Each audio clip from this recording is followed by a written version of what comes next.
नमस्कार, आप देख रहे हैं भारत समाचार लाइव और मैं हूं आपके साथ वैशाली। आइए रुक करते हैं आज की खास खबर पर। सिद्धार्थ पार्क यूथ क्लब 5 दिनों तक 13वां गणेश उत्सव मनाएगा। हर दिन अलग अलग कार्यक्रम आयोजित किए जाएंगे। यूथ क्लब के नील कन्या सभी व्यवस्थाएं संभाल रही हैं।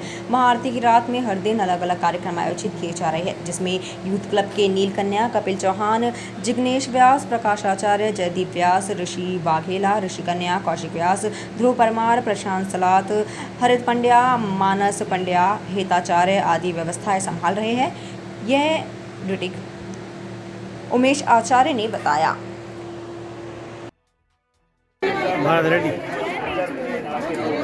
મારું નામ જયદીપ વ્યાસ છે।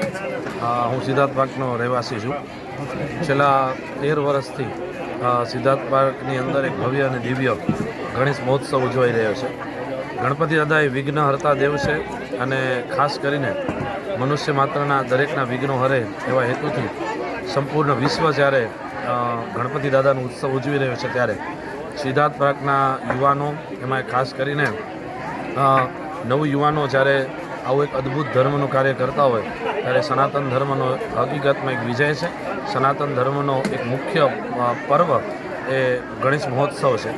સિદ્ધાર્થ પાર્કની અંદર છેલ્લા 13 વર્ષથી આ જે ગણેશ મહોત્સવ ઉજવાઈ રહ્યો છે એક સંગઠનની ભાવનાથી આ ઉજવાઈ રહ્યો છે।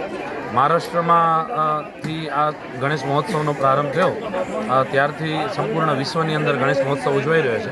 ગણેશ મહોત્સવ એટલે હિન્દુત્વનું એક સંગઠન, ગણેશ મહોત્સવ એટલે હિન્દુઓની સંખ્યાનું એકત્રીકરણ અને ગણેશ મહોત્સવ એટલે હિન્દુઓ બધા એક સાથે ભેગા મળી અને હિન્દુઓના દેવી દેવતાઓની ભક્તિભાવ કરે એ ગણેશ મહોત્સવ છે। તો સિદ્ધાર્થ પાર્કના દરેક રહેવાસીઓ પણ આમાં ખૂબ આનંદ અને ઉલ્લાસથી ભાગ ભજવી રહ્યા છે। ત્યારે આપ સૌ લોકોને કહેતા આનંદ થાય કે સિદ્ધાર્થ પાર્કની અંદર દર વર્ષે ગણેશ મહોત્સવ જે થઈ રહ્યો છે એમાં ખૂબ ઉત્તરોત્તર પ્રગતિ થઈ રહી છે અને દર વર્ષે કંઈક નવું આ મહોત્સવમાં જોવા મળે છે। જય સિયારામ। મારું નામ નીલ કનૈયા, હું સિદ્ધાર્થ પાર્કનો રહેવાસી છું। હમણાં જયદીપ મહારાજે કીધું એમ અમે છેલ્લા 13 વર્ષથી આપણે ગણેશ મહોત્સવનું આયોજન કરી રહ્યા છીએ। અમે એક જ આપના માધ્યમથી એક જ સંદેશો આપવા માંગીએ છીએ કે આપણે વાતાવરણ શુદ્ધ રાખીએ। એટલે અમે હર હંમેશની જેમ ચાલુ વર્ષે પણ ઇકો ફ્રેન્ડલી ગણેશ મહોત્સવનું આયોજન કરેલ છે, જેથી પર્યાવરણને નુકસાન ન થાય। વિસર્જન સમયે પાણીમાં જ્યારે વિસર્જન કરવામાં આવે ત્યારે જળચર જીવોને નુકસાન ન થાય તે રીતે અમે ઇકો ફ્રેન્ડલી ગણપતિનું આયોજન કર્યું છે।